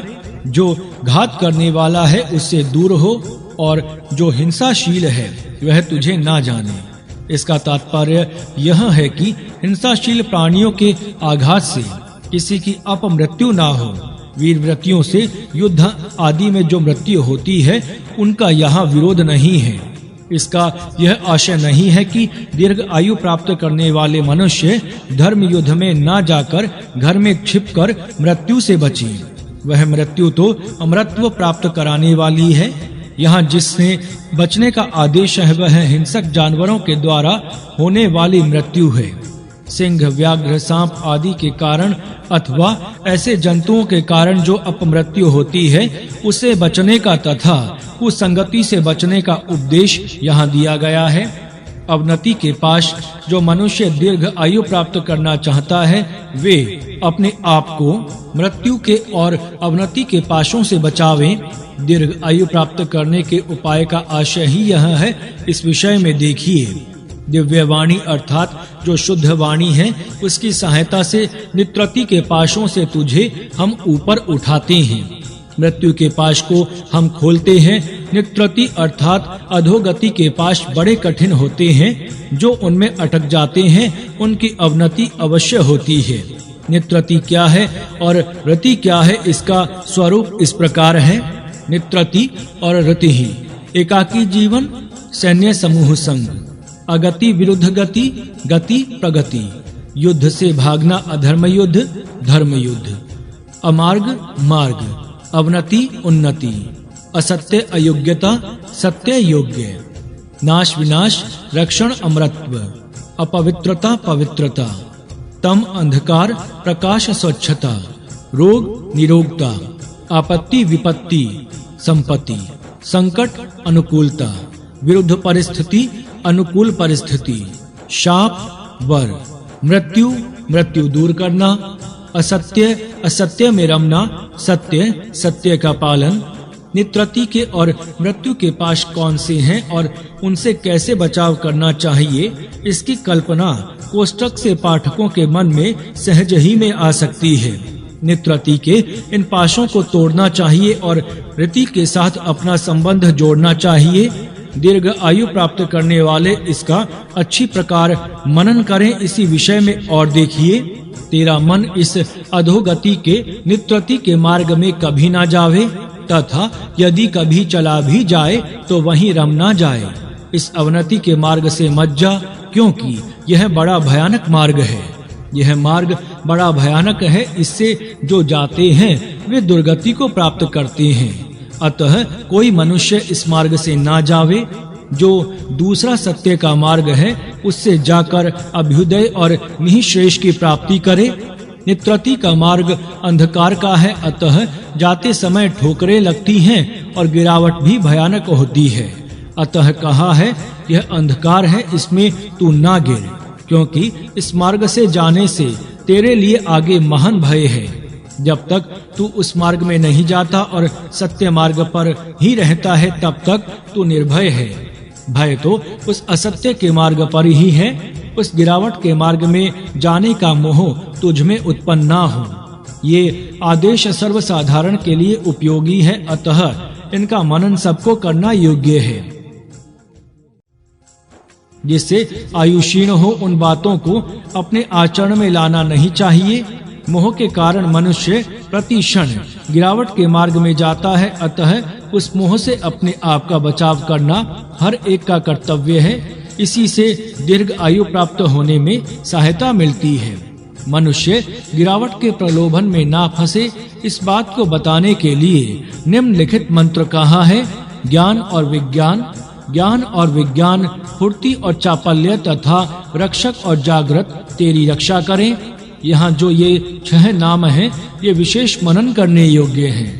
विशेषकर जो मनुष्य दीर्घ आयु प्राप्त करना चाहता है उनके लिए तो ये 6 शब्द बड़े ही बोधप्रद हो सकते हैं। पहला, इंद्रियों से जगत का जो ज्ञान प्राप्त होता है या जो भी पहला भास है उसको बोध कहते हैं। तीसरा, प्रतिबोध वह है कि जो विचार और मनन के पश्चात सत्य ज्ञान होता है तथा जो अन्य नए प्रमाणों की कसौटी से भी सत्य प्रमाणित होता है। यह ज्ञान और विज्ञान मनुष्यों को मोह में गिराने वाला ना हो। सत्य ज्ञान और सत्य विज्ञान कभी गिराने वाला अथवा मोह उत्पन्न करने वाला नहीं होता।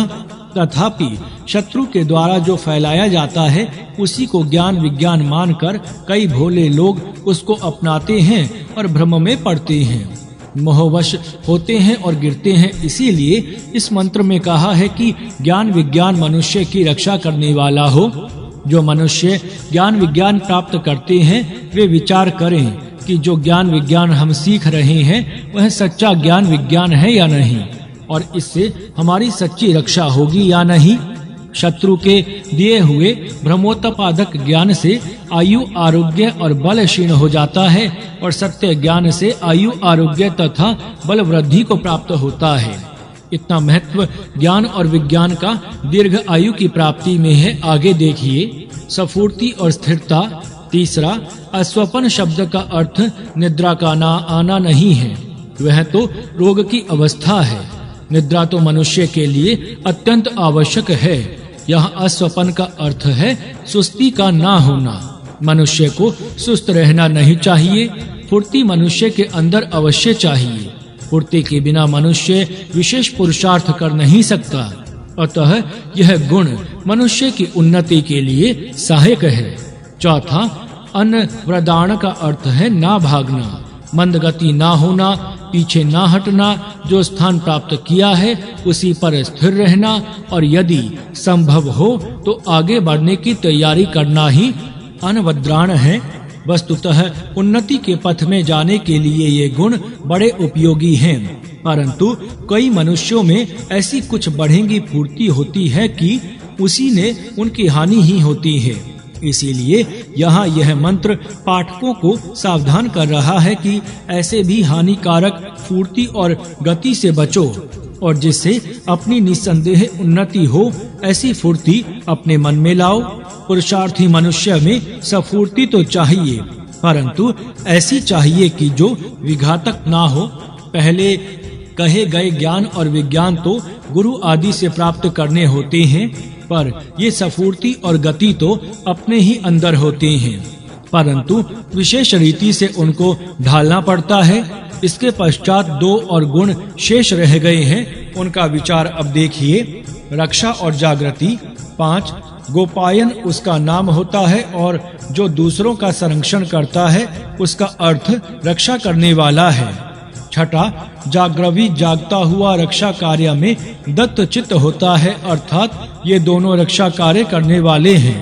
यहाँ जागृवी गोपायन चत्वा रक्षताम, जागता हुआ और रक्षा करने वाला तेरी रक्षा करे, ऐसा कहा है। इससे स्पष्ट होता है कि कई जागने वाले रक्षा का कार्य नहीं करते और कोई रक्षक भी रक्षा का कार्य नहीं करते। चोर रात्रि को जागता है परंतु वह जनता की रक्षा नहीं करता। इसी प्रकार कई रक्षक कार्य पर नियुक्त होते हुए ओहदेदार भी प्रजा की रक्षा नहीं करते, अपितु रिश्वतें आदि खा खा कर प्रजा को सताते हैं।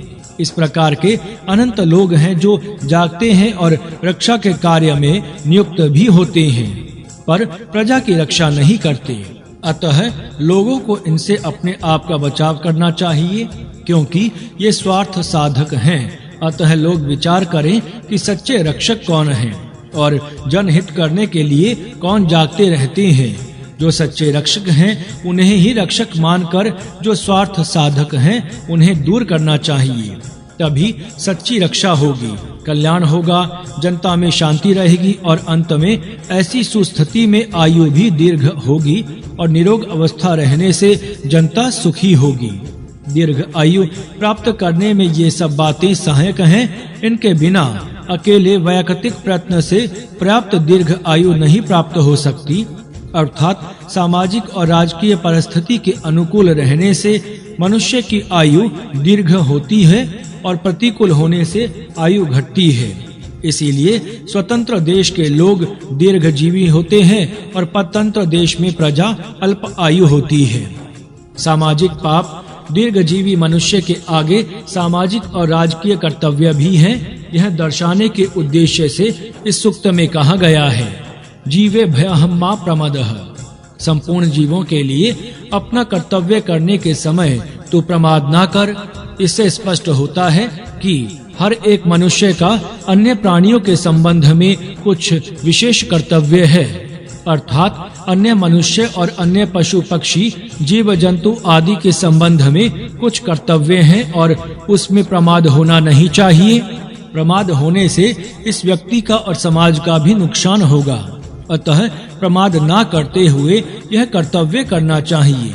यह कर्तव्य ठीक प्रकार होने से मनुष्य दीर्घ आयु हो सकता है, अर्थात इस सामाजिक कर्तव्य को निर्दोष रीति से करने वाले लोग समाज में जितने अधिक होंगे उतने ही दोष उस समाज में कम होंगे और उस प्रमाण से उस देश के मनुष्यों की आयु दीर्घ होगी।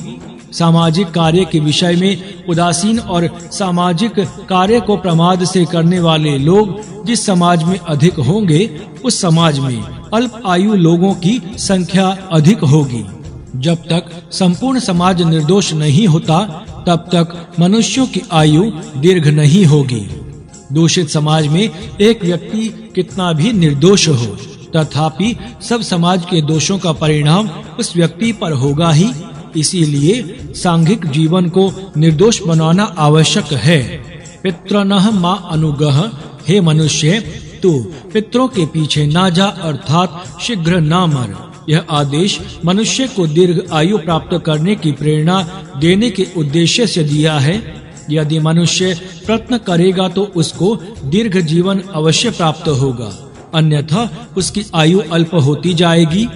सूर्य प्रकाश से दीर्घ जीवन प्राप्त करने के लिए सूर्य प्रकाश बड़ा सहायक है। जो लोग अपनी आयु बढ़ाना चाहते हैं वे इस अमृतपूर्ण सूर्य प्रकाश से अवश्य लाभ उठावें। सूर्य तेरे शरीर को सुखा देने के लिए ही तपता है, अतः सूर्य के प्रकाश से अपना संबंध ना तोड़। यहाँ अमृतपूर्ण स्थान अर्थात सूर्य से प्रकाशित भाग में तू रहे, इसी से आयु दीर्घ होगी। लोग जो तंग मकान के अंधेरे कमरों में रहते हैं वहाँ सूर्य प्रकाश उनको नहीं मिलता है, वे अल्पजीवी होते हैं। शरीर के चमड़ी पर सूर्य प्रकाश का स्पर्श होना चाहिए। थोड़ा सा भी अधिक सूर्य प्रकाश चमड़ी पर लगने पर जिनको कष्ट होता है वे दीर्घ जीवन के अधिकारी नहीं हैं। मनुष्य सदा कपड़ों से वेष्टित रहते हैं, अतः वे सूर्य के जीवन से वंचित रह जाते हैं। यदि मनुष्य सूर्य पर स्नान करे तो उसके रक्त में सूर्य किरणों से जीवन विद्युत प्रविष्ट होगी और उनको अधिक लाभ होगा। सूर्य के विषय में प्रश्नोपनिषद में कहा गया है कि सूर्य ही प्राण है। और जो सब अन्य मूर्त अथवा अमूर्त हैं वह रई हैं। यह सूर्य प्रजाओं का प्राण है जो उदय को प्राप्त होता है। इतना सूर्य की महिमा है। अतः इस सूक्त में कहा है कि सूर्य के प्रकाश से अपना संबंध ना तोड़, क्योंकि यह सूर्य प्रकाश ऐसा है कि जिससे मनुष्य की आयुष्य मर्यादा बढ़ती है। जो प्राणी सूर्य प्रकाश से अपना संबंध तोड़ते हैं वे अल्प आयु होते हैं। सूर्य ही जीवन का समुद्र है, इसीलिए इससे दूर होना ठीक नहीं है। सूर्य के समान अन्य देव भी मनुष्य का जीवन दीर्घ करते हैं। इस विषय में निम्नलिखित मंत्र भाग द्रष्टव्य है। पृथ्वी स्थान पर प्राप्त होने वाले देवता पृथ्वी, जल, अग्नि, वायु, वसु, सोमादि औषधियां, प्रजापालक, राजा, वैश्वानर, जातवेदा आदि हैं। अंतरिक्ष स्थान में रहने वाले अंतरिक्ष, मेघ स्थानीय, जल, मातरिश्वा, वातः, वायु, चंद्रमा, इंद्र, विद्युत, मेध आदि देवता हैं। और दुलोक में रहने वाले धौ, सूर्य, आदित्य, भग, प्रजापति आदि देवता हैं। ये सब देवता मनुष्य को दीर्घ आयुष्य देवें। इनमें से प्रत्येक देवता का संबंध प्राणी को दीर्घ आयु के साथ है। प्राणी को दूषित होने पर जल से प्राण धारण करता है। भूख लगने पर औषधि वनस्पतियां, फूलों, फलों और कंदों से प्राणी को जीवन देती हैं। सूर्य प्रकाश तो सभी पदार्थों में जीवन देता ही है। इसी प्रकार अन्य नए देवता से जीवन लेकर मनुष्य आदि प्राणी प्राण धारण करता है। ये सब देव आयु को धारण करने वाले हैं। ये मनुष्य को दीर्घ जीवन प्रदान करें। इन देवों से जीवन शक्ति प्राप्त करने का ही नाम यज्ञ है। इसीलिए कहा है कि यज्ञ से देवों को संतुष्ट करो और देव तुम सबको संतुष्ट करेंगे। इस प्रकार परस्पर को आनंद प्रसन्न करते हुए तुम सब परम श्रेय प्राप्त करोगे। इस प्रकार मनुष्य से यश का संबंध है। अतः इस सूक्त में कहा गया है कि यज्ञ विघातक कैसे होगा। सच्चा यज्ञ विधि पूर्वक किया जावे तो वह कभी विघातक नहीं हो सकता, प्रत्युत पोषक ही होगा। इस रीति से सूर्य आदि देवों से शक्ति प्राप्त करके मनुष्य अपनी शक्ति का विकास कर सकता है और यहाँ आनंद से रहकर दीर्घ जीवन प्राप्त कर सकता है। इसी प्राण धारण के विषय में इस सूक्त में कहा गया है।